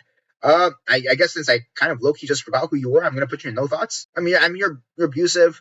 I could say he's okay just because he does what he needs to do. I guess I could say that, But I guess right there and okay, maybe borderline no thoughts. Just because you're the character that we know what you're about. You come in kind of almost similar to Lonnie, honestly, similar to Lonnie, where you come in. Yeah, you're abusive. We know what you're about, and that's it. Like, there's no real bigger story for you in regards to you. So I guess right there at the bottom of okay, sure. Next up, we have Patrick, and he is also another character. Like, yeah, you're okay. Again, another character I could put right there in the bottom of okay, right there. I would say yeah, Neil. Even though I forgot his name, Mr. Hargrove. Mr. Hargrove is a bit more memorable just because you have that one scene where he calls his son a faggot. So.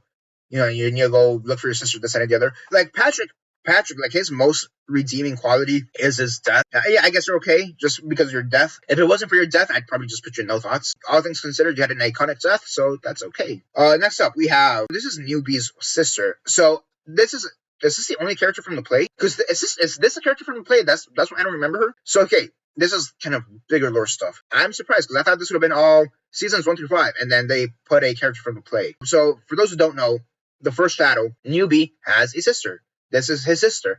And apparently the story is that Henry Creel, like this is Henry Creel's girlfriend during that time, or love interest during that time. Now, like I said, I haven't seen The Last Shadow. I know some basic story elements, and this is one of those story elements I vaguely know. I think the idea of giving Henry a love interest is interesting. But given the fact that I have not seen The Last Shadow, I can't really comment on it that much. So because of that, I'm going to put you here at the bottom of no thoughts. Next up, we have Robin. And Robin is somebody I'm going to put right here in good. I'm probably going to put her in the middle of good. Probably right there, right below Mike. And here's the thing. I think season 3 Robin is probably the best iteration of the character. Now, there's kind of a certain sentiment for Robin that I didn't realize was so prevalent at first. And that is that apparently a lot of people read Robin to be on the spectrum. And a lot of it has to do with how her character evolves in seasons 4 and 5, specifically season 4. But it's something that kind of continues on into season 5. And a lot of people were saying, like, oh, she's probably on the spectrum because she doesn't realize how she's talking to Nancy and she's not getting social cues, this, that, and the other. And I always thought those complaints to be kind of weird because I never read the character as that. But like I said earlier, I've also only ever seen every single season just the one time. It wasn't until now that I'm rewatching the entire series. Seeing Robin in season 3 and then seeing Robin in season 4, I kind of get it. Like, oh wow, they drastically changed her character between seasons. They made her a lot more quirkier. They made her a lot more like you can't shut up type of energy, I guess you could say. And it's really, I'm not gonna lie, it is kind of jarring the way her character evolved between seasons. So there's that. And here's the thing. I do like her relationship with Steve. I think her relationship with Steve is great. I like her relationship with Nancy and how they were kind of on rocky roads initially. You know, I do like that. I do like the whole rock and Robin personality that she has in season 5. I think her relationship with Vicky in season 5, it's all right. It's not the standout thing, but I think it's all right. So, like, in general, I do like the character, but I do think, and I do see now, like, wow, that evolution of Robin between season 3 and season 4 really does negatively affect the character in a way that it's not necessarily that makes her unlikable. I don't know. I don't know if I necessarily go that far, but it's one of those things that it's very jarring, and I don't like how the character evolved. Next up, Steve, the ultimate babysitter. He is going to go in the top. He is the top of the line. And yeah, that makes sense. Right there, right behind Hopper. Right next to Dustin, right next to his buddy. And I mean, what else do I need to say? Steve was originally a character that we're going to kill off in season 1. But because of Joe Keery and how great his performance was and how much charisma the guy had, they're like, you know what? We're not going to kill you off anymore. We're actually going to have you become a main character. Like I said, originally, whereas Lonnie was supposed to get that baseball bat scene at the end of season 1. But they gave that to Steve at the end because of how great Joe Keery is in the role. Now, here's kind of a weird hot take for me in regards to Steve. I don't see Steve as a villain in season 1. I know a lot of people like to say that Steve was such a douchebag in season 1. He's horrible. I hated him in season 1. Looking back at season 1, rewatching it, I didn't see him as a douchebag. Similar to Jason, I understood where he was coming from. I guess unlike Jason, he wasn't outwardly rude or nasty about it.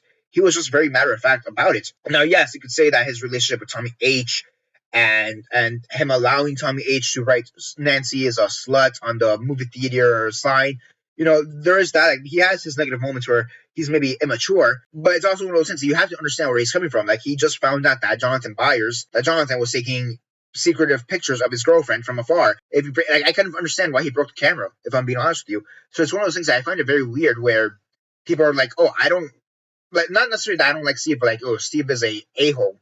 He's a complete douchebag in season 1. And it's one of those things like even the characters in the series, like Robin and Eddie, they're like, you were such a douchebag. And it's like, no, he really wasn't a douchebag. Yes, he was a bit arrogant. He was a bit full of himself. But when you really look at it, he wasn't really a douchebag. So I just kind of want to mention that one thing in regards to season 1, Steve, because I've always found it kind of weird, especially also in the greater context, because like, oh, you're telling me that Billy, who's the ultimate racist, he's about to literally run over the kids, like, that's attractive, But then someone like Steve, who is trying to protect his girlfriends at first, and yes, maybe he's taking the breakup in the wrong way, and he's been a bit immature about it. But like you're saying, the way this guy behaves himself, is a lot more attractive than the way this guy behaves himself in season 1. Like, I've always found that kind of odd too. Outside of that whole thing, I mean, him being the ultimate babysitter to all the kids here. Where's Mike? To Mike and 11 and Lucas is right there, right? Who am I missing? Well, like him being the ultimate babysitter to all these kids, like that's pretty charming. That's pretty funny, It's like always a babysitter, always a guy. It's like, bro, it's like one of those things. Like he even realizes it, he even gets mad about it, but like he knows his role as well. It's great. I do think his relationship with Nancy is very. I very much like his relationship with Nancy. It's one of those things that even though he still loves Nancy to the end, he understands that she's not for him. And he accepts that. And I think that's a very mature aspect of the character that not many people seem to talk about in regards to their relationship and this like almost pseudo love triangle. It was kind of weird in season 5. And granted, this is more of a Jonathan thing than Steve thing. But I will say it was kind of weird in season 5 how Jonathan was trying to basically have a dick measuring contest with Steve because he was getting oddly jealous all of a sudden. I felt like that was weird. Again, that's not really hate towards Steve, but since Steve was involved in this, I just felt it appropriate to mention it. I mean, overall, I've always liked Steve. I thought he's great, and apparently, so did the Duffer Brothers because they literally saved this character. All thanks to Joel Curry's performance. All right, next up we have Miss St. Clair, Lucas's mom. I'm surprised she's even on the list. Just no thoughts. I'll put you here in the middle of no thoughts. I'm surprised she's even here as a consideration. Next up we have the Black General, Jack Sullivan. That's his name, Jack Sullivan. Now, I'm not gonna lie. I did not realize that Jack Sullivan was already here on the list because there are some characters that were originally not on the list. Like these characters here, Benny Hammond to Victor Creel, they were not on this original list. I actually added them. And you can see that I actually added Jack Sullivan as well because I did not realize they already had Jack Sullivan here. Not gonna lie, the only reason I know his name is Jack Sullivan is because I actually searched it up. Because honestly, this whole time, every time I want to search up the character, I just say Black General Stranger Things and it pops up. Basically been forced to remember the character. I think he's basically meh. Like I'll be honest, he's a meh character, and I guess since I have him here twice, I'll put him in here twice. If I need a character I think negatively about, he is a meh character. He's a character I'm surprised survived. I'm sorry. Yeah, that's the other thing. He survived somehow. Him being attacked by the Demogorgon, being literally burned alive to a crisp, and somehow he survived. And granted, this is more of a Duffer's Brother thing than a character issue per se, but it really goes on to show like you guys really didn't have the balls to kill anybody off. Even like this random guy whose name always escapes me, Jack Sullivan. It's like, really? Like, he has one of the most obvious deaths, and you couldn't even do that? Give me a break. And you pass that, he's just your typical military general who's just there, who is opposed to our main group. What else do you want me to say, Next up, we have Miss Mayfield, Max's mom, and I'm gonna say just no thoughts as well. I guess you're at the top of no thoughts. I mean, it doesn't really matter. Her most memorable moment is when her husband, Neil, is going against Billy and saying, hey, go find your sister because you need to. You need to respect your stepmom and all this. And I think that's her most memorable moment. I mean, this image is taken from a point in the show where it's not even her. It's actually a Vecna hallucination. Okay, next up we have Susie, Never Ending Story. And I'm going to say that she is meh as well. Just a little bit, just above Argyle. I mean, she's a character that was mentioned a lot in season 3. And then, yes, we get the one moment for Never Ending Story. That was pretty cool. We have a quick moment with her in season 4. I think it's season 4.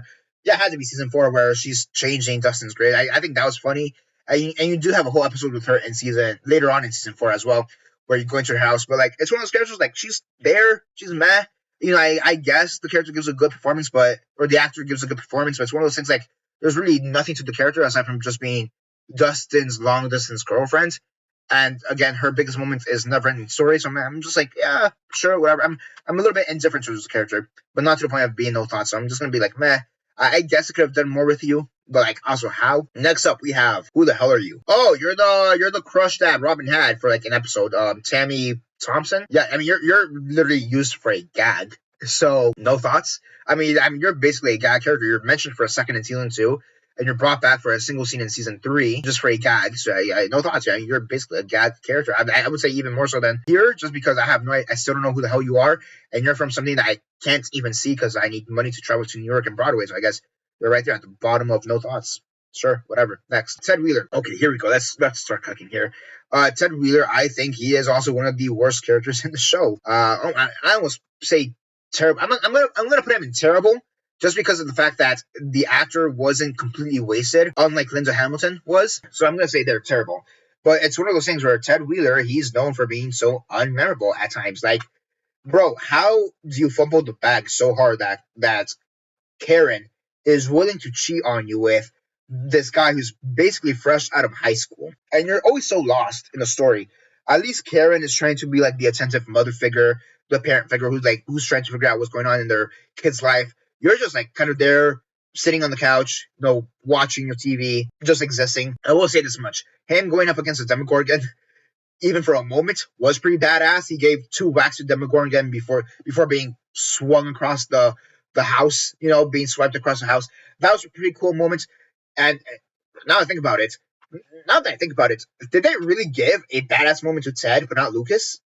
I just realized that. What the hell? I will say Ted is another one of those characters where they probably should have killed off, given the circumstances. Like it's kind of insane that he survived. Like if you want Karen to survive, sure, I can buy that, but at least have one of these parents die. And well, between the two of them, Ted will be the one to kill off. I'm surprised. I'm genuinely surprised he did not die. Like again, him not dying, just shows like, wow, you guys really didn't have the balls to kill off anybody. And the one major death you did have in that final season is kind of a nothing character. Next up, we have, who the hell are you? Who are you, actually? I'm gonna put you no thoughts because I have no idea who the hell you are. Holy crap. Okay, next up we have Mr. Holloway from the newspaper, and I think he is okay. I don't know. Is he okay or is he just meh? I'll say this: he's okay. He's in the bottom tier of okay. I don't know, maybe here between Fred, because Fred had a pretty cool death. I mean, to be fair, so did this guy. He had a pretty cool death. I would say Fred's death is a bit more iconic than this guy just turning into a pile of blob at the end and becoming part of the Flayed. I would say that much. That's really it. I mean, he's Nancy and Jonathan's boss. He's not an absolute douchebag like the other guy, like the other news reporter. And you do understand where he's coming from, and that scene where he's being attacked by both Billy and his possessed daughter at the end. That's pretty iconic, and that's a pretty scary moment. It's one of those things. I think the moments revolving this character are a lot more important and a lot more effective than the character itself. Next up, we have Tommy H. And yeah, Tommy H, I'm going to put actually in good. I think he's a really good character for what we need. I'll put him honestly, right above. I'll say here, right above Lonnie? Maybe above Barb? Oh, not that far. Maybe above. I think the legacy of Barb is a lot more notable than Tommy H in general. I mean, Tommy H he's only in the first 2 seasons, anyways. And again, he's Carol's boyfriend, right? Carol's boyfriend. So you have that. He's your typical bully jock. He does what he needs to do. He's utilized in the appropriate way. The actor does a good job. He knows his role. He knows his role is what it comes down to. And sometimes that's all you need. You just need a character who's there supporting the main cast, doing what they need to do. That's it. His relationship with Steve, it's good. I did read this, which I did find kind of weird, but apparently the actor portrayed or tried to portray the character as if he had a crush on Steve. So I don't know where that came from. So take that for what you will. Next up, we have Troy, right? Is that his name, Troy? Again, you're okay. I think if anything, I put you there at the bottom of okay, just because you're only there for the first season, like for 2 or 3 episodes in the first season, and you're never brought back. I'm actually kind of surprised they never brought him back. Looking at it, actually, now I think about it, I'm almost surprised that Troy and Andy aren't the same character. Honestly, that should have been the move. Just turn Andy. I mean, they even look similar when you think about it. Like you're telling me this guy isn't the younger version of this guy? I'm almost surprised. Now that I'm thinking about it, I'm almost surprised they didn't do that. I think in the story itself of Stranger Things, I think they had the character move out of Hawkins. I think they put that in one of the novels. So the character actually moves out of Hawkins. So there's that. But I don't know. I guess you could retcon that, or doesn't really matter. For what he needed to do, he's okay. The actor, for the 2-3 episodes he's in, he did a good job. He has that one memorable scene where he pisses his pants because Elle forces him to piss his pants, so that was pretty funny. Again, he's there, he does the job, he's in and out. Next up, you have one of these children. I don't even remember his name. Is he 2 or 3 or 4 or 5? Whatever. I'm just gonna say no thoughts because you're just generic test subject that's there alongside 11. Let's go with that. I genuinely don't remember which number you even are, so I don't know, maybe ahead of Tammy just because you're not a complete gag. Next up, we have Vicky. And Vicky, for me, she is she's like meh, bordering on bad, if I'm being honest with you. That's kind of how I feel. I don't know, I'll put her in bad just to have another character right there in bad. I mean, here's the thing with Vicky, and it's nothing to do with the actress themselves. It's nothing to do with the thing itself. It's one of those things like I feel like Vicky should have known more about what was going on sooner than she did. And like her relationship with Robin, it's a little bit weird. It's one of those things like since there's like no lesbians in the town, I guess the two lesbians in the town just have to hook up with each other. Is almost how it reads to me sometimes. But like I don't buy the chemistry between them, and maybe this is also an acting thing. Who knows? But it just seems kind of weird. You know, her finding out. Like I know I just said like it doesn't make sense that she finds out what she finds out, but at the same time, like I guess when would she have found out? So it's like, yeah, she's kind of an afterthought. If I'm being honest with you, her taking care of Max was pretty funny at the end, I guess. But it is what it is. Like I'm not surprised that they broke up. Her and Robin broke up at the end. I'll say that you're a bad character, just given the circumstances. Next up, we have Wayne Munson, and I think for what he's needed to do, he's actually a pretty good character. I would say right there between good and okay. I would say maybe over Alexei. I'd say you're a good character over Alexei. He does have that one very powerful moment between him and Dustin at the end. You know, like what happened to my nephew and all that, and him like holding to Eddie, holding faith that Eddie didn't do this to the very end. He's the only person that never turned against Eddie. And it's one of those things like even though he's family, he could have always turned against Eddie. There's just because you're family, that doesn't really matter, all things considered. Yeah, I mean, I think for what he needed to do, what the character was, what was needed of the character, I think he was great. I think they actually did a great job. There is a small part of me that kind of wishes we would have seen him in season 5. Overall, for what he's needed, for what's needed of the character, it's really great. Next up, we have Will. Yeah, I'm just gonna be honest with you, right there. Will, I think is the worst character in the entire show. I'm not even gonna hide it. I think Will is such a poorly written character. Here's the thing that doesn't help Will. Season 1, you're not a character. You are quite literally missing. Like the whole thing about season 1 is how you're missing as a character. Season 2, that you do have a few episodes with him in season 2 where he's not fully possessed. So it's not really like Billy's situation. So we do get some of your characterization in season 2. And ironically, I would actually say season 2 is probably where Noah Schnapp gives his best performance. Season 3, season 4, season 5. My gosh, read the room for the love of Christ. You selfish little prick. Like, okay, I did get on Mike for being selfish.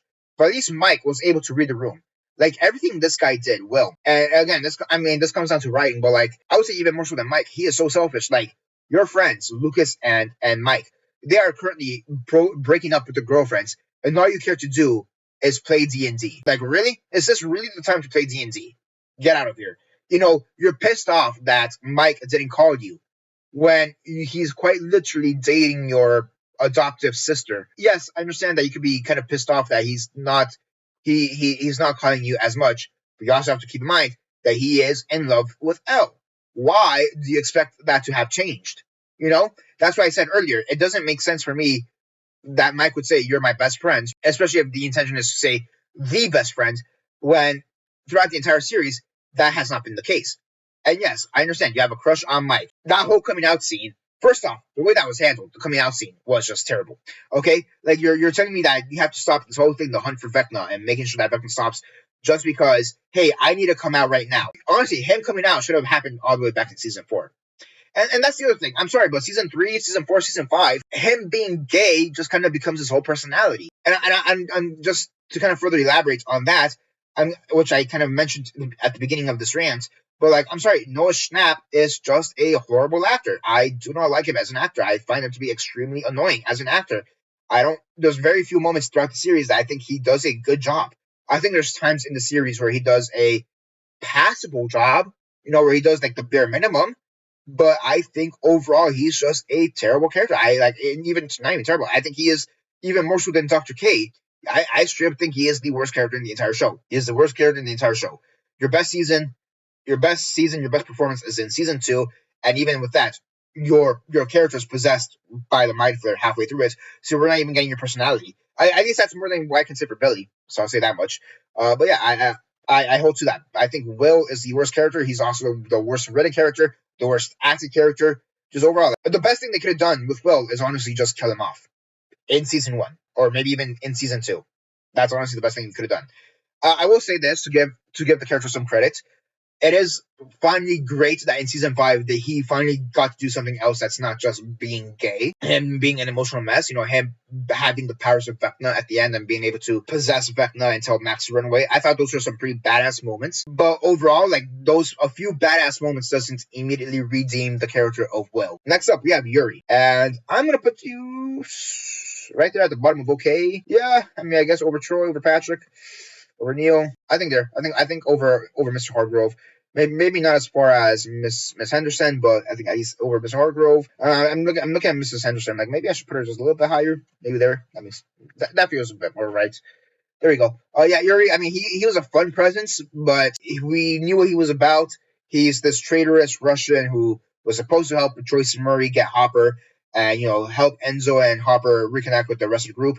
But he betrays them. He's there at the end of season 4. He helps out a little bit, but he's not too integral to the plot. Take it or leave it. He's just what we need. Not too much, not too little. Just what we need. Okay, next. Next up, we have Mr. St. Clair. Yeah, just like your wife. I'm kind of surprised you're even on this list, so no thoughts. Next up, we have Bruce. And here I'm gonna put him just slightly above his boss. I mean, you guys more or less play the same role. You are a little bit more douchier than your boss. Him saying Nancy Drew, where's the stuff on the sandwich, whatever. That was pretty funny. I think he's like Gary Busey's son, the actor. I think that's Gary Busey's son. I think he gives a pretty good performance. He gives a way more memorable performance compared to his boss. I'll say that much. But yeah, I mean, they're okay for what the story needs of them. They are okay. Who do we have here? Oh, here we have 11. Wow, we just got to 11. Jesus Christ. So next up, we have 11. And where am I going to put 11? I'm going to put her, not even good. I'm going to put her right here in top. I do like her. Choice. Yeah, right. There we go. Choice. I'm going to put her right there in top. She is by far one of the most, outside of Hopper, honestly, outside of Hopper himself, I think she is one of the most interesting characters in the entire series. I feel like the way they use her has always been great. Unlike Mike, where to a certain degree Mike is just solely defined by his relationship with Elle, especially in the later seasons. 11 doesn't have that issue. She's not defined by Mike. She has other stuff going on. She's also defined by her relationship with Hopper. She's also defined by her relationship with like the Upside Down and Vecna and what are they, Sam and Brenner and all that stuff. I think she has such an interesting arc, and her basically coming out into the world. Because keep in mind, she's a test baby. She's a test experiment baby from the very very beginning, and then her coming into this world, coming into the real world, and her exposing herself to all these different people. I think it's just amazing. Like, that's the whole journey she takes throughout the first couple seasons, and seasons 1, season 2, even season 3. It's just great. But her also knowing that eventually she needs to step up, so to speak, and go against the evil of the Upside Down. Vecna, Henry Creel. That's amazing. Even her relationship between Henry Creel when he's an orderly doctor, whatever, in the facility, versus him as Mr. Whatsit and Vecna. That's always been so interesting to me. Like, the fact that she was kind of tricked by Vecna from the very beginning, but yeah, she was still able to defeat him at the end. It's just great. Like, there's so many different aspects of 11 that's just so great and amazing. Like, I do truly think she's an extremely well-written character overall. They're just fantastic in that regard. Billy Bobby Brown, I think she does an incredible job. The only kind of downside to 11, and this is more of a season 5 thing, and this doesn't just solely pertain to her, but it's one of those things like, yeah, you're kind of showing your age right now in season 5. You're no longer 16, 17, 18, however old the character is supposed to be. We can kind of tell they're like in your mid-20s, portraying a teenager. That's kind of the one downside to it, but overall, I think she does an incredible job. Millie Bobby Brown, I think she does an incredible job in the role. I think she brings so much to the role. I think she's great. I do think that 11 should have died. Now, granted, maybe she did die, but Mike, given that theory and given the fact that the Duffer brothers just do not have a spine to kill off any character, apparently, like not even Jack, not even Ted. Where's Ted? Like the fact that they weren't even able to kill off these two characters, there's not a snowball chance in hell that they were going to kill off 11. That's definitely something they were going to do for a spinoff. Like in a few years, we're going to see 11 spun off somehow. That's kind of sad that they weren't even able to kill off 11. But I mean, like, I still think you need one major death, and the major death you gave us is Callie. For what reason? But I'll get to that once we get to Callie, which is relatively soon. Next up, we have Grigori, and he is meh. He is meh. I'll put him over Susie. Yeah, sure. I'll put him over Susie. I mean, he's basically a Terminator knockoff. It's pretty cool that they have the Terminator, or a version of the Terminator here in Hawkins, but need I say more? Next up, we have Heather Holloway. No thoughts, honestly. It's kind of like the same thing as Billy. Actually, if anything, I should maybe just put her in the same level as Billy. I mean, she was never really a character, even before Billy. So, I mean, nobody really says that, oh, Heather's this great character. I don't know, maybe Meh, right there in Meh as well, if anything. Let's see, put Argyle. I'll do like that. Like, I'll put you right there in the middle of Meh. You know, like, you're kind of a character for about an episode, for about 3 or 4 scenes in the first episode, and then you become possessed with the Mind Flayer. You know, your most iconic scene is you taking out your father, killing your father, and making him become part of the Flayed, and then you turn into a giant goop monster at the end. Who are you? Keith. Keith, he is a character. I'll put him right on the same level as Callahan. Like, you're there. You pop up every here and there, but there's really nothing to mention. You're thirsting over Nancy, which fair enough. You know, you're just there. You're kind of just a character that's there. You exist, cool, and that's moving on. Next up, we have Terry Ives, Eleven's mom. And this is one of those characters where I'm going to put her at the bottom of okay. I think the story with her is a lot more interesting than what they do with the character. And part of it has to do with the fact that the character herself, is kind of comatose throughout the 1 or 2 episodes that we see her. Again, it's kind of like the Barb situation, where her legacy is a lot more memorable than the character itself. I'll say Barb has a lot more to do than Terry, again, because Barb isn't comatose for her appearances. That's really, I'll put her at the bottom of okay, just because like the legacy of her as a character is a lot more important to the overall story than her herself as a character. And next up, we have Callie. And Callie, I'm just going to put you here in terrible. I'm going to put you in terrible. I would take Ted over Callie. Like, okay, for starters, I'm sorry, but you're telling me that the major death for the hero side is Callie? At the end, season 5, final episode, the major death of the series on the hero's side is Callie. Are you seriously telling me that? That's why I'm so kind of annoyed that they retconned Eleven's death at the end, like literally in the last like 2 seconds. They retconned her death at the end, because then you're telling me like this is the final death.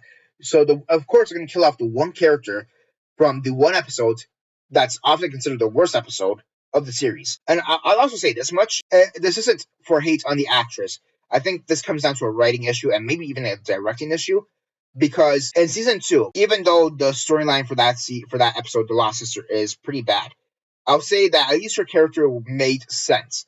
At least the motivations for the character made sense. It was consistently written, and I thought that the actress in season 2 gave a good performance. Cut all the way to season 5 now, and I feel like that's also like a completely different character from seasons 2 to season 5. I almost feel like they're completely different characters because she's portrayed differently. She's written differently.